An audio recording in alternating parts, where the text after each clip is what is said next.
வணக்கம். சிபிஎஸ்இ பாடத்திட்டத்தை பின்பற்றும் பள்ளிகளில் 3, 5, 8ஆம் வகுப்பு இந்த 3 வகுப்புகளுக்கும் நோ டிடென்ஷன் பாலிசி என்பது ரத்து செய்யப்படுவதாக ஏற்கனவே 2024 ஆண்டோட இறுதியில் அப்படியான ஒரு அறிவிப்பை சிபிஎஸ்இ வெளியிட்டிருந்தாங்க. இப்போ இந்த ஆண்டு மாணவர் சேர்க்கையின் போது அதற்கான ஒப்புதலை பெறும் வகையில் பெற்றோர்கள் கிட்ட ஒரு ஃபார்ம் கொடுத்து அதில் அது பரவாயில்ல, இப்படியான ஒரு ரூல்ஸ் வந்து எங்களுக்கு பரவாயில்ல என்ற மாதிரி அதில் கையெழுத்து வாங்குறாங்க பள்ளிகள். ஸோ இது வந்து ஒரு பெரும் சர்ச்சையாக இருக்குது. இப்போ புதிய கல்விக் கொள்கையை ஏற்காத தமிழ்நாடு போன்ற மாநிலங்களில் இதற்கான எதிர்ப்பு அதிக அளவில் எழுந்திருக்கு. இது சார்ந்த கருத்துக்களை நம்மோடு பகிர்றதுக்காக கல்வியாளர் திரு நெடுஞ்செழியன் இணைந்திருக்கிறார். அவரோடு பேசலாம். வணக்கம் சார். வணக்கம் மேடம். இப்போ இந்த புதிய கல்விக் கொள்கையின் அடிப்படையில் இந்த முறை பின்பற்றப்படும் என்று ஏற்கனவே சிபிஎஸ்இ தெரிவிச்சிருந்தாங்க. இப்போ பள்ளிகள் அந்த அடிப்படையில் அதற்கான அக்னாலஜ்மெண்ட் கையெழுத்தை பெற்றோர்கள் கிட்ட வாங்குறாங்க. இதை எப்படி பார்க்குறீங்க? இல்லை, ஃபஸ்ட்டு வந்து நம்ம இந்தியாவோட cross enrolment ratio and primary level 1 to 5 பார்த்தீங்கன்னா 103.4. அப்படின்னா என்னென்னா ஒரு ஓவர் ஏஜ் பையன் இருந்தால் கூட உள்ளே ஜாயின் பண்ணிக்கலாம். அதான் வந்து தமிழ்நாடு வந்து 107.2. இதே அப்பர் பிரைமரி வந்தீங்கன்னா 94.7. அது வந்து தமிழ்நாடு 102.1 இருக்குது. இதே ஹையர் செகண்டரி வந்தீங்கன்னா நேஷனல் ஆவரேஜ் +2 வரைக்கும் வர்றது 57.6 தான். அண்ட் இதில் வந்து தமிழ்நாடு வந்து 75.8 அப்படிங்கிறது டேட்டா வந்து உங்களுக்கு 21-22 டேட்டா வந்து டைஸில் தராங்க. ஸோ இப்போ இந்த டேட்டா என்ன சொல்லுது அப்படின்னா, நிறைய குழந்தைகள் இன்னும் பள்ளிக்கு வந்து சேரலை, பள்ளிக்கு வந்து கல்வியை வந்து முறையாக பெற்றுக்கொள்ளலை. எஸ்பெஷலி வந்து பீகார், யூபி இது மாதிரி சர்டன் ஸ்டேட்ஸ்லாம் வந்து அவங்களோட ஆவரேஜ் ரொம்ப பிலோ ஆவரேஜை விட இருக்குது. அதனால் வந்து இப்போ நீங்கள் கல்வியில் வரக்கூடிய மாணவர்களை, அதுவும் குறிப்பாக நீங்கள் வந்து இந்த மாதிரி வந்தீங்க அப்படின்னா இதில் எழுதி கொடுத்து நீங்கள் வந்து பாஸ் பண்ணல அப்படின்னா நாங்கள் வந்து ஃபெயில் ஆகிடுவோம் அப்படின்னு சொல்கிறதுக்கு முன்னாடி கவர்மெண்ட் என்ன செய்யணும்னா, இன்றைக்கி வரைக்கும் இருக்கிற கேந்திரிய வித்யாலயா பள்ளிகளில் ஆசிரியர்கள் வந்து எல்லாமே வந்து ஒப்பந்த அடிப்படையில் கான்ட்ராக்ட் டீச்சர்ஸ் தான் இருக்காங்க. அண்ட் பெர்மனன்ட் டீச்சர்ஸ் கிடையாது. நீங்கள் இந்த பக்கம் எஜுகேஷனுக்கு வந்து நான் கொடுக்குறேன் அப்படின்னு சொல்லிட்டு இந்த பக்கம் குவாலிட்டி ஆஃப் எஜுகேஷனையோ டீச்சிங் கம்யூனிட்டியோ பெர்மனன்ட் ஸ்டாஃப் போடாமல் நீங்கள் இந்த ஸ்டூடெண்ட் மேலே தூக்கி நீ வந்து ஃபெயில் ஆக்குவேன் அப்படின்னு சொல்கிறது வந்து கல்வியை நோக்கி வருவர்களை வந்து நம்ம திருப்பி வெளியே அனுப்புகிற மாதிரி இருக்குது. இது வந்து நம்மளோட க்ரோத்துக்கு வந்து பார்த்தோம் அப்படின்னா இது வந்து உகந்ததாக இருக்கா அப்படின்னா நிச்சயமாக கிடையாது. ஏன்னா அதில் ஆசிரியர்களை நீங்கள் வந்து போதுமான ஆசிரியர்களை நீங்கள் ரெடி பண்ணல, இதற்கான ஃபெசிலிட்டிஸையோ அந்த ஆசிரியர்களோட ட்ரைனிங் மெத்தடாலஜியோ எதுவுமே நம்ம பண்ணாமல் ஒரு பாலிசி கொண்டு வரும்போது இதில் அஃபெக்ட் ஆக போகிறது வந்து ஸ்டூடெண்ட்ஸ். ஒரு 3ஆவதுலேயே நான் ஃபெயில் ஆகிட்டேன், 5ஆவதுலேயே ஃபெயில் ஆகிட்டேன், எனக்கு கல்வி வராதுன்னு அந்த குழந்தை ஓடிச்சுன்னா இப்போ இருக்கிற இந்த என்ரோல்மெண்ட் ரேஷியோ கூட இன்னும் கீழே போயிடும். அப்புறம் கல்வியில் வந்து மாணவர்கள் நீங்கள் வளர்ந்த நாடுகளை பார்த்தா, ஒரு சைனா மாதிரி ஒரு நாடு, இல்லை வந்து அமெரிக்கா போன்ற வளர்ந்த நாடுகள் எல்லாமே வந்து கல்வியை முன்னிலைப்படுத்தி அந்த மாணவர்களுக்கு வந்து இளமையான பருவத்தில் நல்ல கல்வியை கொடுத்து அவங்க நாட்டின் வளர்ச்சியை வந்து மனித வளத்தை வச்சு பண்ணுறாங்க. நம்மெல்லாம் மனிதர்களை அழித்து கல்வியை வந்து நம்ம நாட்டை வந்து உருவாக்கணும் அப்படின்னு நினைக்கிறோம். ரொம்ப ரொம்ப கஷ்டமான விஷயம். ஓகே, இதில் முக்கியமாக கவனிக்க வேண்டிய இன்னொரு விஷயம் இதில் என்னவா இருக்குன்னா, இப்போது ஏசர் அந்த மாதிரியான ஒரு தேசிய அளவிலான ஒரு ஆய்வு முடிவுகளை வெளியிடும்போது ஒரு 3ஆம் வகுப்பு படிக்கிற குழந்தைக்கு ஒரு சாதாரணமான கூட்டல் கணக்குகளை போட தெரியல, ஒரு எளிமையான வாக்கியங்களை படிக்க தெரியல, இந்த மாதிரியான புள்ளி விவரங்களை வெளியிடுறாங்க. ஸோ இந்த அடிப்படையில் மீண்டும் ஒரு முறை அந்த பயிற்சியை அந்த மாணவர் பெறும்போது அந்த திறனை அவர்கள் பெறுவார்கள் என்ற ஒரு விளக்கத்தை இவங்க தரப்புலேருந்து கொடுக்குறாங்க. அதை ஏற்றுக்கொள்ளலாமா? இல்லை, இது ரெண்டுமே டிஃப்ரெண்ட். இப்போ நான் ஏசரோட ரிப்போர்ட் வந்து பார்த்தீங்கன்னா இந்தியாவில் இருக்க க்ரோர்ஸ் அண்ட் க்ரோர்ஸ் ஆஃப் சில்ட்ரனில் வந்து அவங்க எடுக்கிறது, இப்போ தமிழ்நாடுனா ஒரு பர்டிகுலர் பேக்கெட்டில் ஒரு 20 ஸ்டூடெண்ட்ஸ் வந்து படிக்கிறாங்க. அண்ட் இதில் வந்து பார்த்தோம் அப்படின்னா இந்த சாம்பிள் சர்வேயே வந்து போதுமான சாம்பிள் கிடையாது. அதுவும் அவங்க எடுக்கிற ரிமோட் லொக்கேஷன்ஸ் இதெல்லாம் வந்து பார்த்தீங்கன்னா ஃபஸ்ட்டு டீச்சர்ஸ் கிடையாது. இப்போ இந்த இடத்துல வந்து நீங்கள் வந்து இந்த ஃப்ளிப் சைடில் வந்து பார்த்தீங்கன்னா சென்ட்ரல் கவர்மெண்ட் இன்ஸ்டியூஷன்லேயும் டீச்சர்ஸ் கிடையாது. அண்ட் ஸ்டேட் கவர்மெண்ட்லேயும் வந்து அட்லீஸ்ட் தமிழ்நாடு ஓரளவுக்கு இருக்குது, சதர்ன் ஸ்டேட்ஸ் இருக்குது அப்படின்னு சொன்னாலும் கூட அண்டு மற்ற நார்த் இந்தியாவில் டீச்சர்ஸே கிடையாது. அப்போ அந்த ஆசிரியர்கள் இல்லாமல் அந்த குழந்தைகிட்ட நீங்கள் 3ஆவதுக்குரிய விஷயங்களை எதிர்பார்க்குறதும் 5ஆவதுக்குரிய விஷயங்களும், அப்போ போதுமான ஆசிரியர்களுக்கான பயிற்சிகள் கண்டினியூஸாக இதை எப்படி இம்ப்ரூவ் பண்ணலாம், ஏன் குழந்தைங்க இதாகுது அப்படிங்கிறத அந்த செயின் வந்து இது ப்ராப்ளம் என்னங்கிறத ஐடென்டிஃபை பண்ணி அதை கிளியர் பண்ணுறது ஈஸி. ஆனால் அதுக்காக ப்ராப்ளம் இருக்குது, அதனால் வந்து நான் வந்து இப்போ மரத்தையே வெட்டுவேன் அப்படிங்கிற மாதிரி நீங்கள் கம்ப்ளீட்டாக வந்து நீங்கள் இது பண்ணுறது வந்து அந்த குழந்தைங்கே வந்து நான் ஃபெயில் ஆக்குவேன்னு சொல்கிறது வந்து உகந்ததில்லை அப்படிங்கிறது எங்களோட பாயிண்ட் ஆஃப் கன்சர்ன். இந்த அக்னாலஜ்மெண்ட் கையெழுத்து வாங்குற நடைமுறை அதை பெற்றோர் தவிர்க்க முடியுமா? நான் கையெழுத்து போட மாட்டேன் அப்படின்றது தவிர்க்கிறது வந்து சாத்தியமா? இல்லை, ரைட் டு எஜுகேஷன் ஆக்ட் படி, ஆர்டிஇ படி வந்து எந்த ஒருத்தரையும் நீங்கள் வந்து கல்வியில் வந்து நீங்கள் வந்து இப்படி பண்ணுவேன்னு சொல்லி வற்புறுத்தி வாங்குவதுங்கிறது ஏற்புடையது கிடையாது. ஏன்னா பேசிக்கலி ரைட் டு எஜுகேஷனுங்கிறது அந்த குழந்தை படிக்கிறதுக்கான ஒரு இது. அதை நான் வரும்போதே நான் ஃபெயில் ஆக்குவேன் இது மாதிரி பயமுறுத்தும் பொழுது அந்த சிபிஎஸ்இ பள்ளிகளை நோக்கி வரக்கூடியவங்களோட எண்ணிக்கை குறையலாம், மற்ற ஸ்டேட் போர்டுக்கே போயிடலாம் அப்படின்னு அவங்க போகலாம். அதனால இது வந்து நிறைய வந்து அவங்களுக்கு தான் அது வந்து பாதகத்தை உருவாக்குறதை வழி அவங்க நினைக்கிற வந்து விஷயங்களை கொண்டு வருமா அப்படிங்கிறது மிகப்பெரிய ஒரு கேள்விக்குறி. ஏன்னா கிராமப்புற மாநிலங்களில் இன்னும் நிறைய இடங்கள்ல சிபிஎஸ்இ பள்ளிகள் கிடையாது.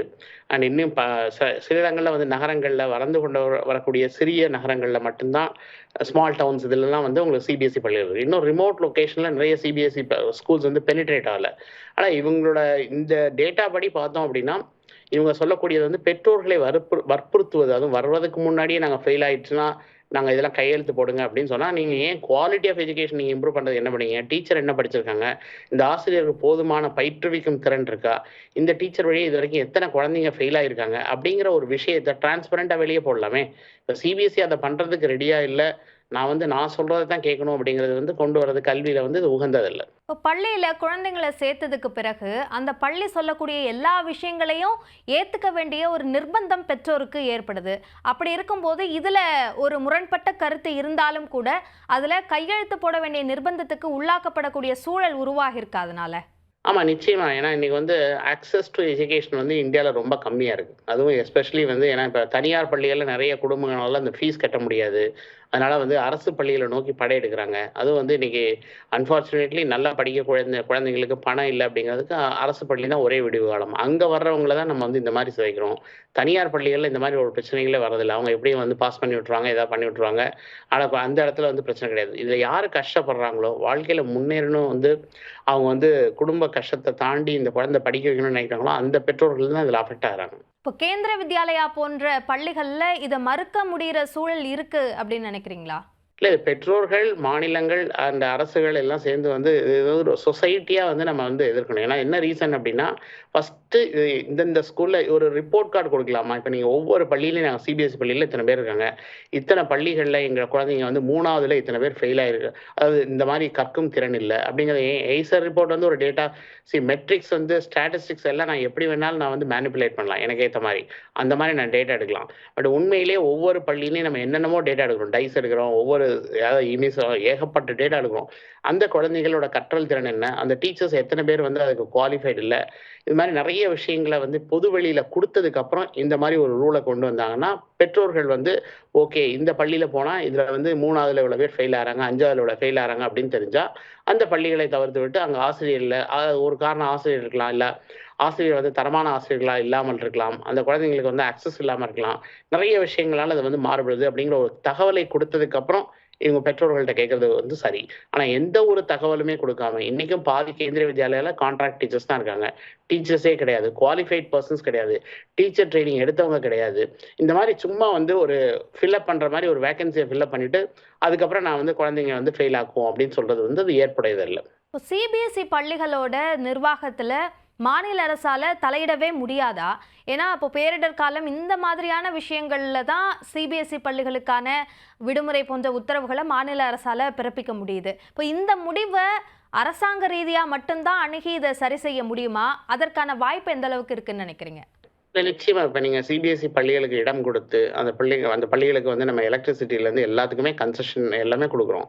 இப்போ வந்து இது வந்து கவர்மெண்ட் வந்து ஸ்டேட் கவர்மெண்ட், சென்ட்ரல் கவர்மெண்ட் எல்லாமே வந்து ஒற்று போய் குழந்தைங்க படிக்கணும் அப்படிங்கிற இது வரைக்கும் இந்த ஒற்றுமை வந்து இப்போ குறைக்கப்படுகிறது. நீங்கள் உங்களுக்கு இது பவர் இல்லை, அதுக்கு பவர் இல்லைன்னு சொல்லும்போது இது கல்வி வந்து அதனோட சீரான ரோட்லேருந்து அது வந்து அப்படியே விலகி ஓடுற மாதிரி இருக்குது. ஆனால் கல்வியை வைத்து அரசியல் பண்ண வேண்டாம். அரசியல்ங்கிறது தனி. நீங்கள் கல்வி கொள்கைகள் கொண்டு வரதுக்கு முன்னாடி இன்ஃபர்மேஷனை கொடுங்க. இதை வந்து பொது வழியில் இந்த தகவல்களை வந்து மக்களுக்கு தெரிவிங்க. தெரிவித்ததுக்கப்புறம் நீங்கள் வந்து ஒரு டிசிஷன் கொண்டு வந்தீங்கன்னா அது வந்து ஓகே அப்படின்னு ஒரு பெற்றோர்கள் வந்து இன்ஃபார்ம் டிசிஷன்ஸ், ஓகே இந்த பள்ளியில் போனால் இது ஃபெயில் ஆகுது, அப்போ டீச்சர் கிடையாது, இதில் என்ன இன்னைக்கு வந்து இத்தனை சிபிஎஸ்சி பள்ளிகள், அரசு பள்ளிகள் இருக்கு, இத்தனை டீச்சர்ஸ் குவாலிஃபைடு, இத்தனை வருஷம் எக்ஸ்பீரியன்ஸ், இவங்கெல்லாம் இந்த சப்ஜெக்ட் சொல்லித்தராங்க அப்படின்னு ஒரு டேட்டாவை வந்து ஏன் வந்து சிபிஎஸ்சி பொது வெளியில் தரமாட்டேங்கிறாங்க? அவங்க கொடுக்கக்கூடிய டேட்டாஸ், அவங்க கொடுக்குற இன்ஃபர்மேஷன்ஸ், மெஜாரிட்டியான இந்த இன்ஃபர்மேஷன் வந்து கரெக்டாகவும் இருக்கிறது இல்லை, மக்களுக்கு தேவையான இன்ஃபர்மேஷனும் வர்றதில்லை.